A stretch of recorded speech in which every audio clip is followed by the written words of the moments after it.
بتائیں کہ وزیراعظم پاکستان عمران خان قلعہ نندنہ پہنچ گئے۔ وزیر اعلیٰ پنجاب عثمان بزدار، وفاقی وزیر فواد چودھری اور زلفی بخاری نے استقبال کیا۔ عمران خان قلعہ نندنہ پہنچ گئے، جہاں پر وزیر اعلیٰ پنجاب عثمان بزدار، وفاقی وزیر فواد چودھری، زلفی بخاری، آئی جی پنجاب سمیت اعلیٰ حکام نے ان کا استقبال کیا۔ یاد رہے کہ کچھ دن پہلے MM5 نے قلعہ نندنہ کی خستہ حالی پر ایک رپورٹ نشر کی تھی، جس پر وزیر اعظم عمران خان نے نوٹس لیتے ہوئے قلعہ نندنہ کے دورے کا فیصلہ کیا۔ وزیراعظم کے قلعہ نندنہ کے دورے کے حوالے سے ہمارے ساتھ تفصیلات بتانے کے لیے موجود ہیں نیز عوان۔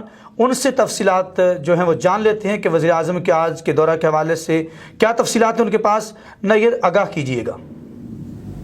جی بالکل، وزیراعظم پاکستان عمران خان نے آج تاریخی اہمیت کے حامل مقام قلعہ نندنہ کا دورہ کیا، جہاں پر وزیر اعلیٰ پنجاب عثمان بزدار، وفاقی وزیر science and technology Chaudhry Fawad Hussain, مشیر وزیر اعظم پاکستان زلفی بخاری نے ان کا استقبال کیا۔ قلعہ نندنہ تاریخی اہمیت کا حامل مقام ہے، جہاں پر معروف ریاضی دان ابو ریحان البیرونی نے زمین کے نصف حصے قطر کی پیمائش کی تھی، جسے آج بھی درست تسلیم کیا جاتا ہے۔ خوبصورت سرسبز پہاڑوں اور میٹھے پانی کے چشموں کے درمیان یہ قلعہ آج بھی ماضی کی یاد دلا رہا ہے۔